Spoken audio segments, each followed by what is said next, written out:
Septentrion, encore plus dans les profondeurs du Nord Togo, Saint-Cassé.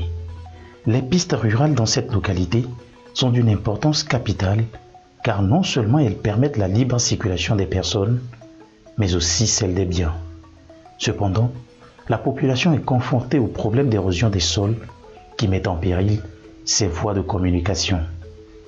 Ici à Kolwagou, à l'entrée de Kondjouaré, la population a opté pour le reboisement de la berge qui longe ce pont. À la saison sèche, les animaux ont tout brouté.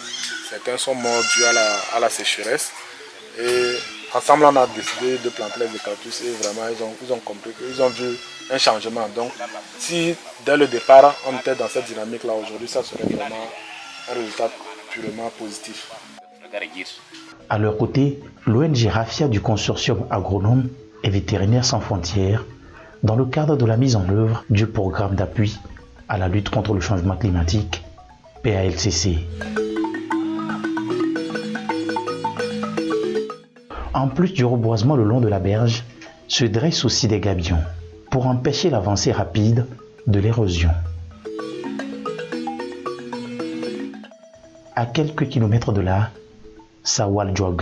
Ici, c'est un pont de fortune qui est construit pour restaurer le sol et partant de là, permet la libre circulation des habitants. Dans le cadre du projet PALCC, on doit restaurer la berge de Sawal-Djouag. Mais on constate qu'il y a d'autres branches qui ne sont pas en fait de la rivière, mais des ravinements qui sont en train de se créer. C'était ici un site un bas-fond où les gens faisaient du riz. Mais à cause de ce ravinement, les gens ont quitté.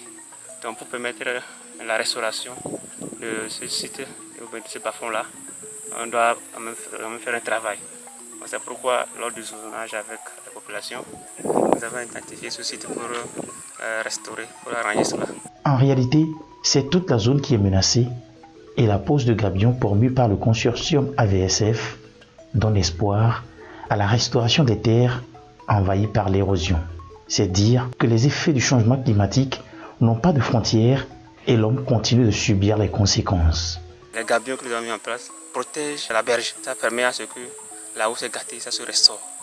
Et ça permet aussi à la population de pouvoir traverser en fait. C'est pourquoi c'est comme un pont. Ces gabions-là jouent le rôle de protection de la berge. Lorsqu'il y a la pluie, c'est un peu difficile de traverser pour aller dans leur champ. Donc ça conserve un petit pont pour pouvoir passer, aller dans le champ et faire les travaux.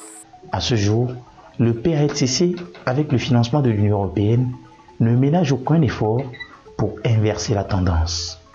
En témoignent ici les différentes actions en faveur des populations à la base. Le PALCC, une bonne pratique de lutte contre le changement climatique.